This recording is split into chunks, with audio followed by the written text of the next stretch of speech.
വിമാന നിരക്ക് കൂട്ടിയാൽ കണക്ഷൻ ഫ്ലൈറ്റുകൾ തിരഞ്ഞെടുത്ത് പൈസ ലാഭിക്കാം.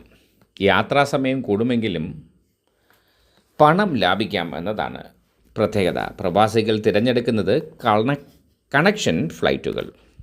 ഗൾഫിലെ അവധിക്കാലം കഴിയാനിരിക്കെ വിമാന ടിക്കറ്റുകളുടെ വർദ്ധിച്ച നിരക്ക് കണ്ട് വാപ്പൊളിച്ചു നിൽക്കുകയാണ് ഗൾഫ് മലയാളികൾ. കുടുംബത്തോടൊപ്പം നാട്ടിൽ അവധിക്കെത്തിയവർക്ക് ഈ മാസം അവസാനത്തോടെ അവിടെ തിരിച്ചെത്തണം.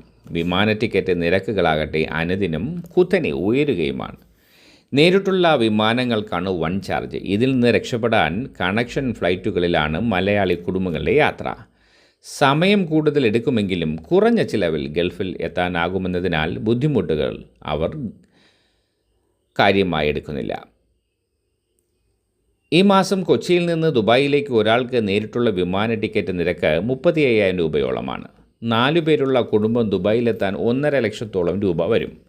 ഈ പ്രതിസന്ധി മറികടക്കാനാണ് കണക്ഷൻ ഫ്ലൈറ്റുകളെ ആശ്രയിക്കുന്നത്. നേരിട്ടുള്ള വിമാനങ്ങളിൽ ദുബായിലെത്താൻ 4 മണിക്കൂർ എടുക്കുമെങ്കിൽ കണക്ഷൻ ഫ്ലൈറ്റുകളിൽ 20 മണിക്കൂർ വരെ എടുക്കുമെന്ന് മാത്രം. എങ്കിലും സാമ്പത്തിക നേട്ടം കാരണം ആ ബുദ്ധിമുട്ടുകൾ തൽക്കാലം മറക്കുകയാണ് പ്രവാസി കുടുംബങ്ങൾ. വിവിധ ഇന്ത്യൻ നഗരങ്ങളും വിദേശ നഗരങ്ങളും ചുറ്റിയാണ് ഇത്തരം യാത്രകൾ. കൊച്ചിയിൽ നിന്ന് ബംഗളൂരു, ഡൽഹി, മുംബൈ വഴി ചുറ്റിക്കറങ്ങി പോകുന്നവരുമുണ്ട്. മസ്കറ്റ്, സൗദി അറേബ്യ തുടങ്ങിയ രാജ്യങ്ങളിലെ വിമാനത്താവളങ്ങൾ വഴി സഞ്ചരിച്ചും മലയാളികൾ ഇപ്പോൾ ദുബായിൽ എത്തുന്നുണ്ട്.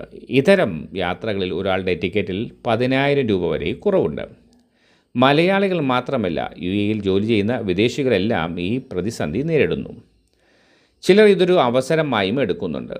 മോൺട്രിയലിൽ നിന്ന് യൂറോപ്യൻ നഗരങ്ങൾ ചുറ്റിയാണ് കനേഡിയൻ പൗരനായ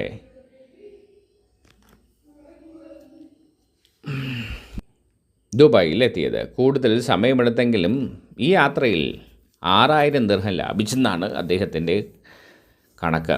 28 മണിക്കൂർ യാത്രയ്ക്കിടെ വിയന്ന, വെനീസ് തുടങ്ങിയ നഗരങ്ങൾ കാണാനായെന്ന് സന്തോഷത്തോടെ പറഞ്ഞതോടൊപ്പം കേരളത്തിൽ നിന്ന് ഇപ്പോൾ ദുബായിലേക്ക് നേരിട്ടുള്ള വിമാന ടിക്കറ്റ് നിരക്ക് 35,000 രൂപ മുതൽ 1 ലക്ഷം രൂപ വരെയാണ്. കോഴിക്കോട് വിമാനത്താവളത്തിൽ നിന്നാണ് നിരക്ക് കൂടുതലുള്ളത്. യാത്രക്കാരുടെ എണ്ണം വർദ്ധിച്ചതാണ് നിരക്ക് വർധനയ്ക്ക് കാരണമെന്നാണ് വിമാന കമ്പനികൾ ചൂണ്ടിക്കാട്ടുന്നത്. കാലങ്ങളായി പ്രവാസികളുടെ ആവശ്യമാണ് യാത്രാ നിരക്കിലെ അനാവശ്യ വർധന പിൻവലിക്കണമെന്നുള്ളത്. നാളിതുവരെ കേന്ദ്ര സംസ്ഥാന സർക്കാരുകൾ വാചകമടിക്കുന്നതല്ലാതെ അതിനൊരു പോംവഴി ഇതുവരെ കാണാൻ കഴിഞ്ഞിട്ടില്ല എന്നതാണ് യാഥാർത്ഥ്യം. സിവിൽ ഏവിയേഷൻ ഇടപെട്ടില്ലെങ്കിൽ പാവം പ്രവാസികളുടെ കാര്യം കട്ടപ്പോകാം. എത്രയോ കാലമായി ഇലക്ഷൻ വരുമ്പോഴും അല്ലാത്തപ്പോഴും ഒക്കെ ഇങ്ങനെ വിദേശ മലയാളികളെ പ്രലോഭിപ്പിക്കുന്നുവെങ്കിലും നാടിന് വിദേശ നാണ്യം കൊടുക്കുന്ന വിദേശി പ്രവാസികളെ മറക്കുന്ന സർക്കാരുകളുടെ സമീപനം മാറ്റേണ്ട കാലം അതിക്രമിച്ചിരിക്കുന്നു. ഇനിയെങ്കിലും ഭരണകൂടങ്ങൾക്ക് കണ്ണു തുറക്കട്ടെ എന്ന് പ്രത്യാശിക്കുന്നു.